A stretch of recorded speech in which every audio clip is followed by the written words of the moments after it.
pag pangapin ako ganina morning, naka-recall ko nga naaday ko'y damgo. Tapos kanang right after ko pagmata na ko, wala jud ko naka-remember nga naaday ko ato'y damgo. Diha na pagpangapin ako. Unya, ang akong damgo, ang date karon is November 6, 2025. Bago lang nagbagyo, so walay kuryente gabi. And green na morning, wala pa tayo kuryente. And then, muna akong damgo. Sa akong damgo ko, no, actually, daghan po ito yung natabo. Pero kanila ang highlight na ako sa akong damgo. Naglupad daw ko, nag-float daw ko, mga low altitude lang. Tapos, field man to siya, field niya. Na yung mga tao, niya, makita po na ko ang dagat. Overlooking siya sa dagat.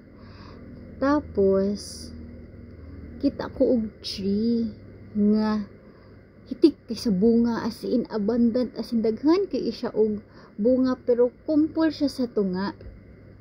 Unya, kadto daw ko no, sa akong damgo, kahibaw ko nga pomegranate fruit. Pero nga ni some country, wala ba pomegranate, diba? Ambot lang kay sa tanan akong life, sa 30 plus years akong life, wala pa dyan ko kitaan ang fruit. Sa video lang, sa social media.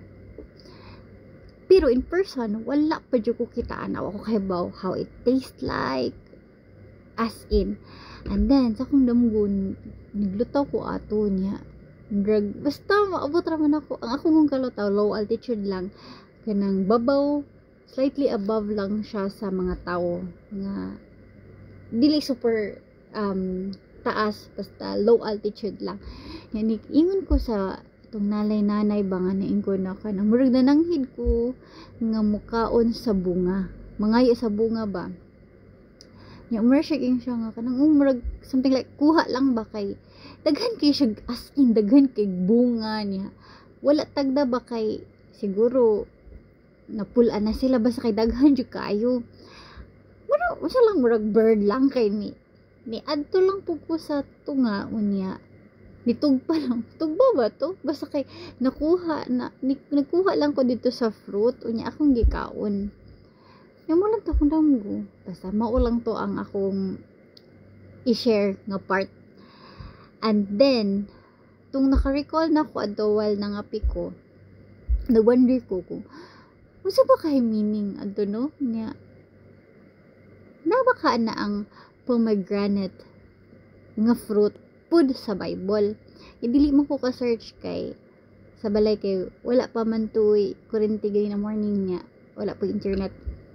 Pag abot na ko sa office, so ni chat ko sa akong mga brothers and sisters dito sa Dreams and Interpretation nga kanang GC. Ayun ko nga, brother and sister in English, brother and sister, akong gi-share dito akong kanang damgo niya. Kung kinsa may maka-interpret ani, bla bla bla bla. Ninay ni reply si Marilyn. Na mo niya reply. This is what came to my mind when thinking of the pomegranate. The Song of Solomon makes liberal use of the pomegranate in describing the loveliness of the bride. Diha pa lang na as in heartwarming na kayo siya. Very, very, very amazing.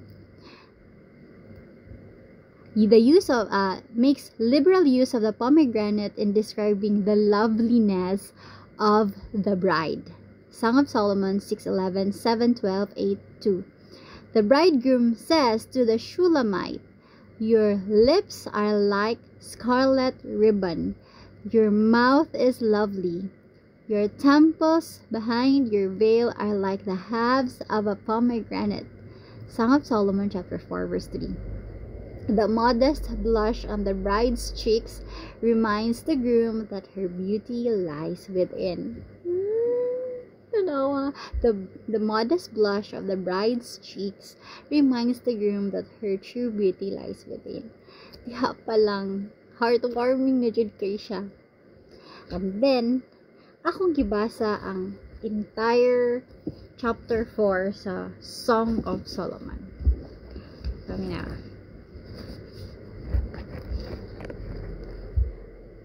the man. How beautiful you are, my love. How your eyes shine with love behind your veil.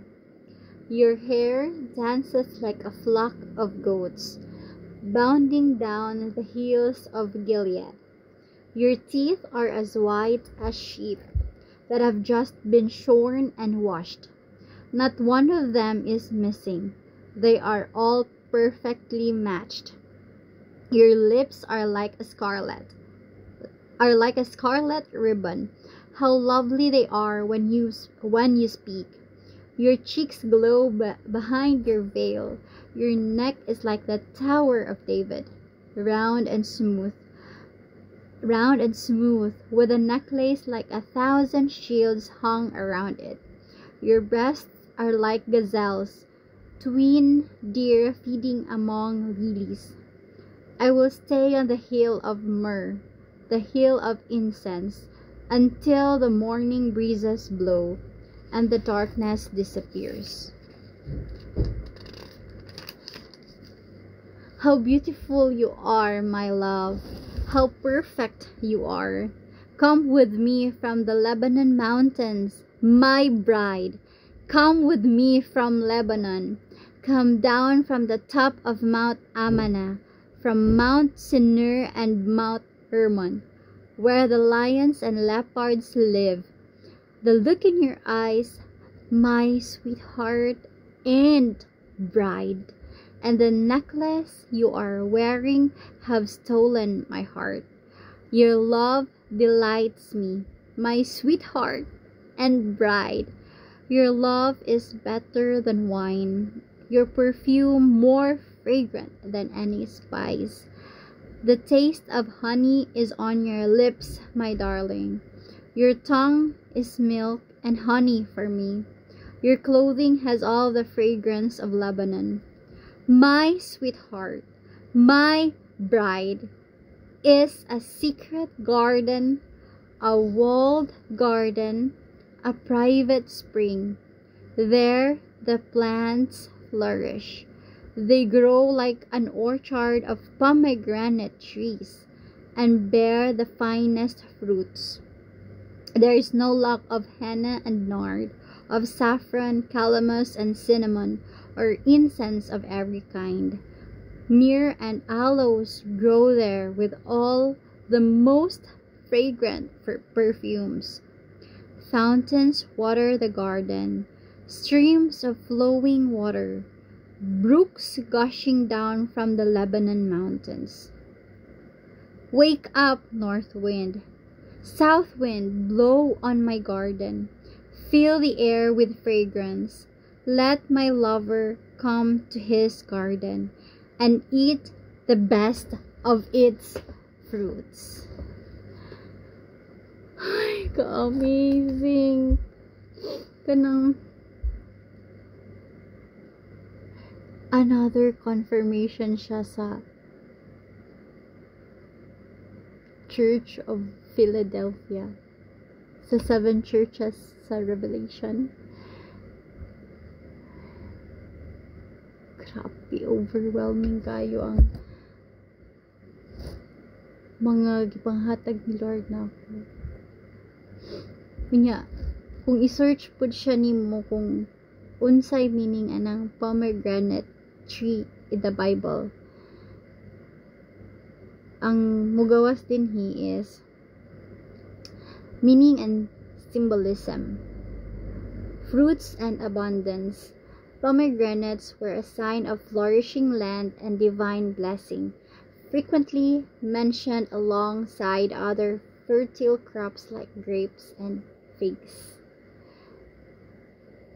Its meaning po niya is beauty. The fruit's imagery is used in the Song of Solomon to describe the loveliness of the bride, symbolizing beauty that is both outward and inward. Hello, sa una, magbasa ko aning Song of Solomon ba, makaingon ko na, grabe ba ani ka-intimate niya, nani sa Bible? Hindi man ko ka-relate. Yeah. Now that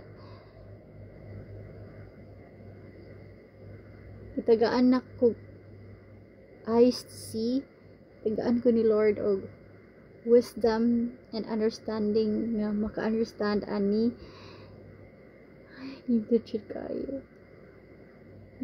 Ang ako good disposition ganina no siguro yung smile while nagbiyahe gikan sa workplace padung sa akong residence. It's about an hour man.